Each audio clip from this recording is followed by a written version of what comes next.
Salam, selamat malam jemaat yang dikasihi Tuhan Yesus.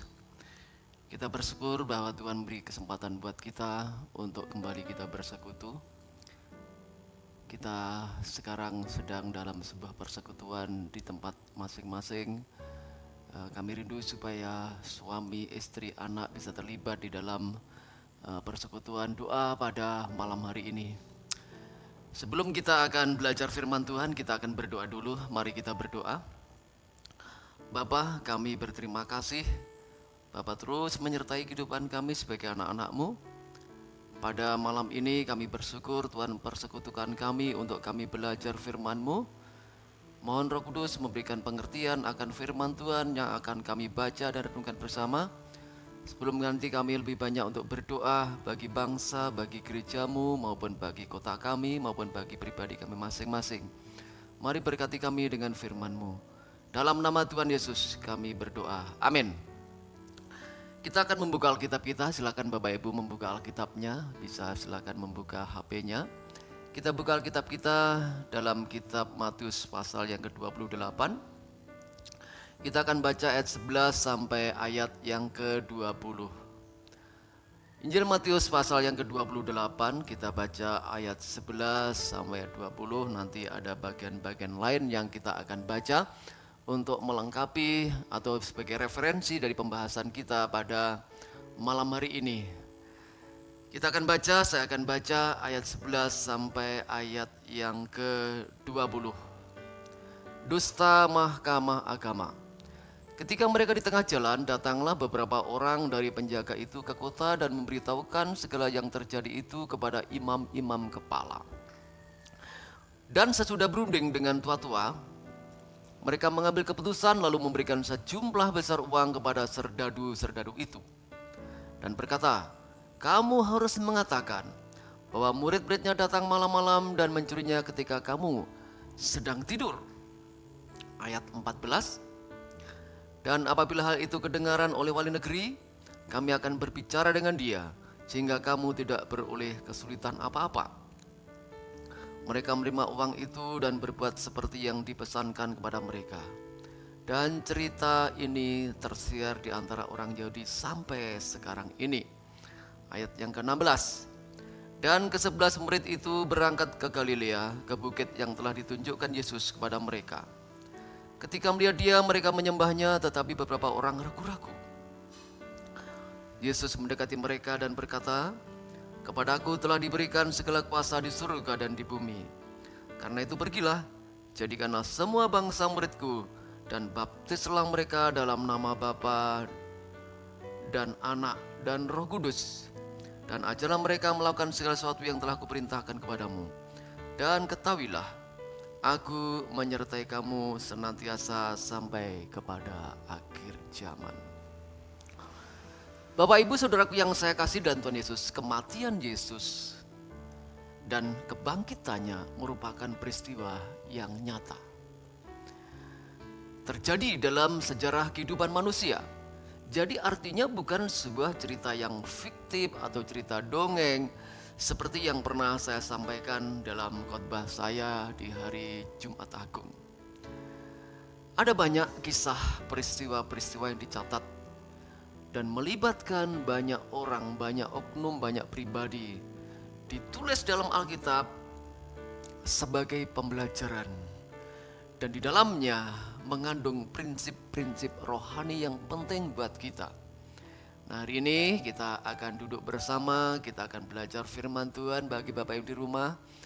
Kita akan lihat dari nas yang kita baca ini, kita akan belajar beberapa pelajaran rohani dari kebangkitan Yesus yang harus kita pahami baik-baik supaya iman kita semakin dibangun, hidup kita semakin berkenan di hadapan Tuhan. Baiklah, kita akan belajar Bapak Ibu dan jemaat yang di rumah. Kebenaran yang pertama tertulis dalam ayat 12 dan 13. Di sana dikatakan, dan sesudah berunding dengan tua-tua, mereka mengambil keputusan lalu memberikan sejumlah besar uang kepada serdadu-serdadu itu. Dan berkata, kamu harus mengatakan bahwa murid-muridnya datang malam-malam dan mencurinya ketika kamu sedang tidur. Jadi dari ayat ini kita belajar bahwa iman yang benar itu harus ditandai dengan hidup yang benar. Ya. Kehidupan keagamaan itu bisa dikatakan benar kalau itu ada tanda-tanda kehidupan rohaninya baik. Jadi gaya hidupnya baik. Kita lihat dalam nas yang kita baca ini, Yesus sudah hidup. Yesus bangkit sesuai dengan apa yang pernah dia katakan. Dia pernah berkata bahwa anak manusia akan ditangkap, disiksa, lalu disalibkan, dia akan mati pada hari yang ketiga. Tapi sebaliknya dalam nas yang kita baca ini bahwa para imam-imam kepala memutarbalikkan fakta dengan cara buat skenario cerita yang berbeda dengan apa yang terjadi. Caranya bagaimana? Caranya dengan memberikan sejumlah uang kepada serdadu-serdadu tentara yang menjaga. Siapa sebetulnya Bapak Ibu Saudaraku ahli Taurat? Ini orang-orang bukan orang sembarangan nih. Mereka pemimpin agama, ngerti Alkitab, ngerti firman Tuhan, orang yang dihormati, orang yang disegani. Tapi kita lihat sikap hidupnya tidak layak untuk diteladani ya. Mari Bapak Ibu Saudaraku dalam hidup ini belajarlah kita. Seberapa banyak yang kita pahami akan membawa kita semakin hidup benar, semakin hidup benar ya. Kalau orang-orang Farisi Saduki ya, mereka mengajarkan ya kalau kamu firman Tuhan ngajar ya. Kalau Yesus mengajarkan ya, kasihlah musuhmu, berdoalah bagi orang yang membenci kamu. Tapi kalau orang Farisi Saduki lain Bapak Ibu Saudaraku ya. Gigi ganti gigi, ya. Balas ganti balas ya. Mari Bapak Ibu kita belajar supaya kita waspada ya.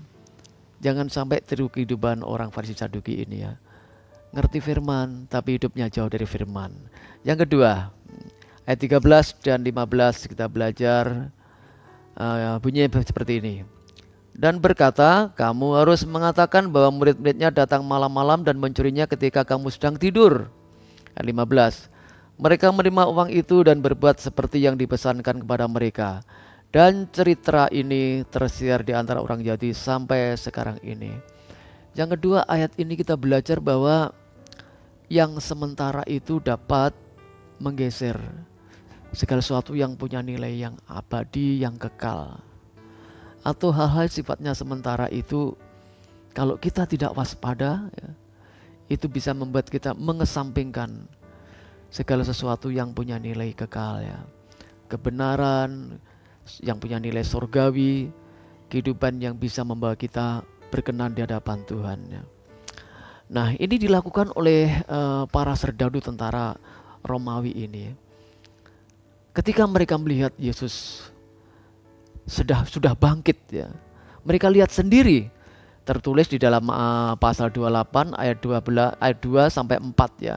Ayat 4 di sana dikatakan, dan penjaga-penjaga itu gentar dan ketakutan dan menjadi seperti orang-orang mati. Tahu persis Yesus bangkit. Tapi ketika mereka lapor kepada pemimpin agama bahwa Yesus bangkit, nah, pemimpin agama udah jangan banyak ngomong. Ya kira-kira seperti itulah bahasa kita. Ini buatlah kamu cerita yang lain aja lah. Ya ceritakan kepada orang-orang bahwa murid Yesus yang mencuri itu. Nanti aku kasih kamu dengan uang. Dan saudaraku Bapak Ibu herannya ya. Tentara serdadu ini yang tahu persis Yesus bangkit. Loh akhirnya mereka lebih bersedia ya. Lebih mementingkan uang. Kita lihat di sini bahwa yang sementara, uang sementara, kekayaan sementara, kehidupan sementara, justru mereka lebih itu ditindas ya. Yang benar ditindas demi keuangan, demi uang. Dengan cerita yang berbeda mereka buat cerita. Padahal kalau kita pikir-pikir ya, mana murid-murid berani ya mencuri mayat Yesus ya. Waktu itu suasana sangat genting. Tidak mungkin ya murid-murid berani. Mereka ketika Yesus disalibkan aja pada berlarian. Ini malah ada penjaga, mana mereka berani yang mencuri ya mayat Yesus ya. Dan berikutnya ini mereka buat cerita ya. Para serdadu buat cerita. Nanti buat aja cerita ya bahwa murid-murid mencurinya waktu sedang tidur. Kan aneh, kok mereka sedang tidur tahu pelakunya para murid. Ya, orang tidur masa tahu ya bahwa yang melakukan ini orangnya. Kecuali kalau zaman sekarang mungkin ya pakai putar CCTV ya. Ya bisa saja ya lihat, oh alat buktinya ada CCTV, oh ini murid-murid, oh sedang tidur ini ya. Kok buat cerita, ya Yesus dicuri para muridnya ketika kami sedang tidur, pelakunya murid. Aneh ya. Nah tidak masuk akal Bapak Ibu Saudaraku ya. Nah kita belajar ya kembali pada bahasan kita ya. Jangan sampai demi kehormatan, demi harga diri, demi hal-hal yang sifatnya jasmani, kita sampai mengesampingkan yang punya nilai kekal, Bapak Ibu. Itu yang kedua, yang sementara dapat menggeser yang bernilai kekal. Yang terakhir, coba perhatikan dalam ayat yang 16, 17, 18 ya. Dan ke-11 murid itu berangkat ke Galilea, ke bukit yang telah ditunjukkan Yesus kepada mereka. Ketika melihat dia, mereka menyembahnya, tetapi beberapa orang ragu-ragu. Ayat 18, luar biasa ini. Yesus mendekati mereka dan berkata, "Kepadaku telah diberikan segala kuasa di surga dan di bumi." Yang ketiga Bapak Ibu, kita belajar dari ayat ini bahwa setiap rencana Allah tidak dapat dibatasi oleh strategi manusia. Pekerjaan Allah, apa yang dirancangkan Allah tidak akan dapat dan tidak mungkin digagalkan oleh siapapun juga. Entah dia pemimpin agama, orang hebat pun tidak akan bisa menggagalkan rencana Allah. Apa sebetulnya rencana Allah dalam kehidupan manusia? Yang terutama adalah tujuan Tuhan Yesus datang ke dunia. Satu saja sebetulnya Bapak Ibu. Yang paling utama ya, yang paling utama adalah menyelamatkan manusia kita yang sudah jatuh di dalam dosa. Itu tujuan Tuhan ya. Dan itu dikatakan sejak direncanakan ketika manusia jatuh dalam dosa. Sudah direncanakan Tuhan. Kalau Bapak Ibu bisa baca Kejadian 3 ayat 15 ya. Di sana dijelaskan, bisa kita baca Kejadian 3 ayat yang ke-15, dijelaskan bahwa ini Tuhan sedang bicara kepada iblis ya. Aku akan mengadakan permusuhan antara engkau dan perempuan ini, antara keturunanmu dan keturunannya. Perhatikan baik-baik. Pasal 3:15 bagian B. Keturunannya akan meremukkan kepalamu dan kau akan meremukkan tumitnya. Keturunannya maksudnya keturunan wanita yaitu Hawa ya.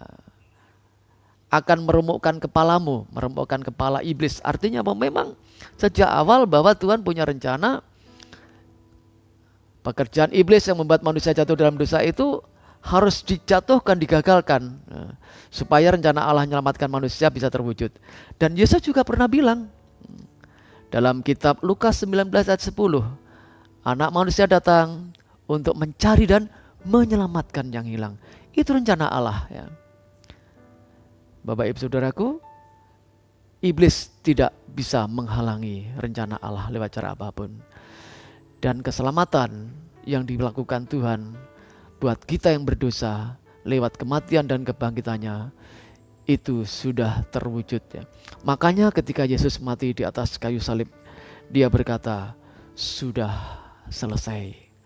Program Allah bagi keselamatan kita sudah selesai. Itu yang ketiga, rencana Allah tidak dapat dibatasi oleh strategi siapapun juga. Jadi hari ini kita belajar ada 3 kebenaran yang harus kita pahami dari ayat ini, dan nanti silakan selesai firman Tuhan ini Bapak Ibu men-sharingkan di rumah masing-masing. Yang pertama adalah iman yang benar harus ditandai hidup yang benar. Kita evaluasi hidup kita, sejauh mana kita ikut Yesus selama ini. Yang kedua, yang sementara dapat menggeser yang punya nilai kekal. Hati-hati dengan hidup yang sementara. Yang ketiga, rencana Allah tidak dibatasi strategi siapapun juga. Siapapun juga, kita bangga Yesus sudah sempurna mengerjakan keselamatan buat kita yang berdosa. Amin. Mari kita bersyukur buat firman Tuhan. Nanti silakan Bapak Ibu semua untuk berdoa masing-masing di rumah ya. Kita doa dulu. Terima kasih buat firman-Mu, tanamkan firman Tuhan dalam kehidupan kami semua. Terus berkati jemaat Tuhan, terus berikan roh yang haus akan firman, bersekutu di keluarga masing-masing, bersama anak, istri, suami, mereka membangun mezbah Allah. Sekarang kami akan berdoa, Tuhan juga memberkati, berikan roh doa buat kami semua. Terpuji buat nama-Mu, di dalam nama Tuhan Yesus kami bersyukur, kami berdoa. Amin. Tuhan memberkati kita. Amin.